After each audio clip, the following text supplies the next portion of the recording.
Okay, so we're diving into this whole Satoshi Nakamoto thing. Right. And you've given me quite the digital mystery box here. Yeah. Articles, Yeah. forum threads, even like early internet archives. Mm-hmm. You're really going deep on this one. Absolutely. So are you ready to begin to it? I am. I'm ready when you are. Let's do it. Yeah. So when we talk about Satoshi Nakamoto, I mean, everyone wants to know, right? This is the big question. Like, is it one person? Is it like a whole team of tech ninjas? Yeah. Or maybe it's like an AI from the future Right. sending messages back in time through Bitcoin? Uh-huh. Okay, maybe that last one's just me. I was going to say. But really, like, does it even matter if Oh. Bitcoin just keeps on doing its thing? I think that is the billion-dollar question, isn't it? Right, because I was looking at all the stuff you sent, Yeah. and it's kind of like the more I read, the less I feel like I know. It can feel that way. So maybe we should start with what we do know. Yeah, I think that's a good place to start. Okay, so pseudonym city, right? Definitely. Satoshi Nakamoto, not exactly on the driver's license, I'm guessing. Probably not. And the name itself, I mean, it's almost certainly an alias. Right. And then there's that whole thing with the Japanese profile online. Yeah, on the P2P Foundation. But then you've got like linguistic analysis and it's pointing to British English. Yeah, it's more than a little suspicious, isn't it? For sure. Okay, so 2008, the Bitcoin white paper drops. Right in the middle of the financial crisis. Which, talk about timing. It's like Satoshi had their finger on the pulse or something. Totally. And I got to be honest, I tried reading that white paper. It's not exactly light reading. It's like dense. Mm-hmm. Even the abstract was like, whoa. Mm-hmm. But what I got was this. It wasn't just about the tech. It was bigger, Oh, absolutely. like a whole vision for a new system. A manifesto for the digital age, right? Exactly. Mhm. And you've got to think the timing of it all. The Yeah. banks are like melting down. Yeah, people are losing faith in the system left and right. And then boom, this idea of decentralized digital cash. It's brilliant, really. It's like Satoshi would say, hey, I've got a lifeboat over here. And the thing is, it wasn't just about the economics. It was deeper than that. There was this whole other layer. Oh, yeah. What was it? The cypherpunks? Exactly, the cypherpunk. Right, like digital privacy, Mhm. freedom from the man, all that. That's the heart of it. And Yeah. it goes way back to the So 90s. this wasn't some new idea. No, they were way ahead of their time. Okay, so walk me through it. What were they all about? Well, imagine a world where everything you do online is actually private, Okay. where governments, corporations, they can't track your every move. That was their dream. So it's about control then.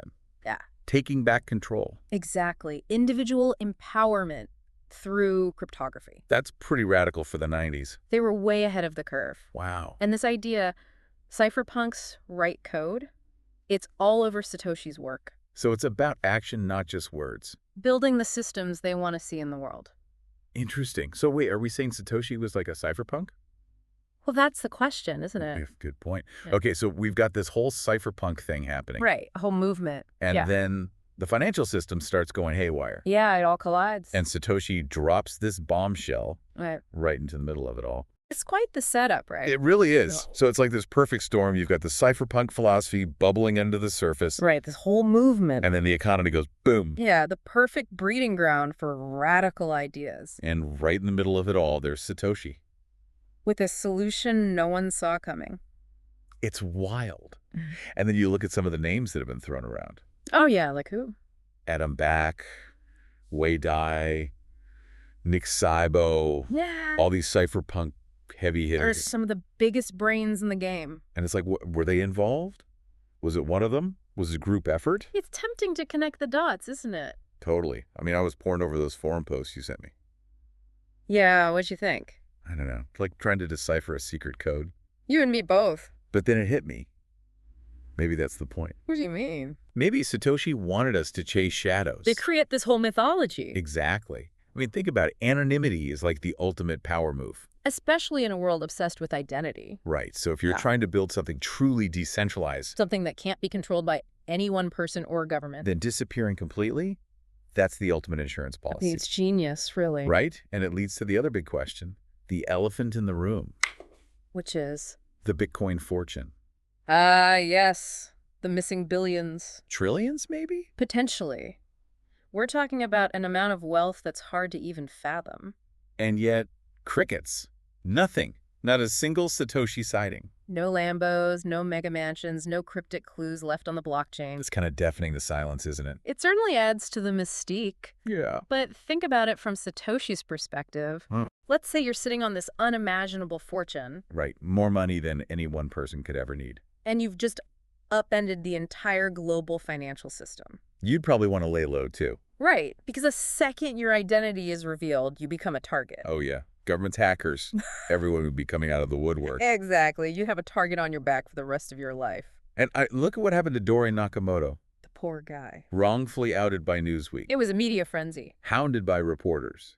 Privacy completely invaded. A cautionary tale, to say the least. Totally. And then there's Craig Wright. Ah, yes. The self-proclaimed Satoshi. Claiming to have invented Bitcoin, facing lawsuits, death threats. It's a whole saga.